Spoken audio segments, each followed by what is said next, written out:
আসসালামু আলাইকুম প্রিয় বন্ধুরা। আসলে আমাদের দেশে সুখ শান্তি আর কবে আসবে জানি না, তবে দোয়া করি আল্লাহ সুখ শান্তি দেব, কিন্তু মনে হয় না সুখ শান্তি আইব। ঘটনাটা কি হয়েছিল সম্ভবত কি কোন সময় ঘটনা ঘটছে, কোন সময় কও ঘুম শোনা কিছু?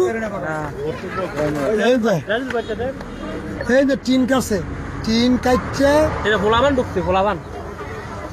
ঢুকুক আর বুড়া মানুষ ঢুকুক, হ্যাঁ রিক্সা দাও টিন কাছে টিন কাটছে, তারপরে দোকান দোকানের মাঝে ইয়া গেছে, ক্যাশটা আবার সে লয়ে গেছে।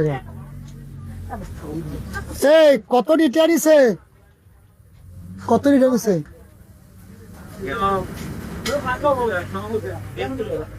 2,76,000 ছিল ক্যাশ, খুচরা টিয়ার তখন হিসাব নাই। যাই হোক, বিষয় হইল কান্দালের বাজার। এর আগে খায়ের মোল্লার দোকানে কম্পিউটার লয়ে গেছে গা। তো দিনের পর দিন আসলে আমরা যারা ব্যবসা বাণিজ্য করি, আমরা যারা ছোটখাটো ব্যবসা বাণিজ্য করবো, দোকানদারি করবো, আসলে আমাদের কোনো নিরাপত্তা নাই। তো আশা ভরসা নিয়ে একটা কেউ ব্যবসা বাণিজ্য করবো দেশ, হ্যাঁ নিরাপত্তা নাই। কারণ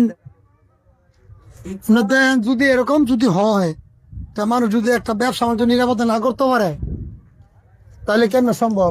ঘরের চাল কাটছে, মানে ঘরের চাল কাটছে, তারপরে এই যে ঘরের চাল কাটছে দিনে দুপুর বলে, রাইতের ঘটনাও না, রাইতের ঘটনাও না, যে দিনে দুপুর বলা চাল কাটছে, তারপরে ঢুকছে চাল কাটতে ঢুকিয়া পরে ওই যে ক্যাশ আসতে না 2,76,000 টাকা, মানে বান্ডেল মানে আস্তা ট্রে আসছিল 2,76,000 টাকা, ঠিক আছে।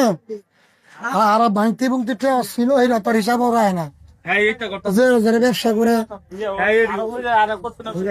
ডাক্তারি করতে ফ্যান নিছে গা, ডাক্তারি করতে ফ্যান নিছে গা, খার মোলা করতে কম্পিউটার নিছে গা। আমরা কি ব্যবসা কি নাকি ব্যবসা করতাম? আমরা নিরাপত্তা আছে?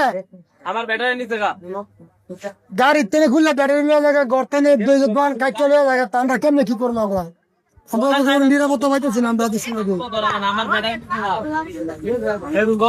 কিভাবে কাটছে কাটছে দিনের বেলা, রাইতে হলে একটা কথা আছে যে রাইতে নিছে, দিনের বেলা লয়ে গেছে, দিনের বেলা।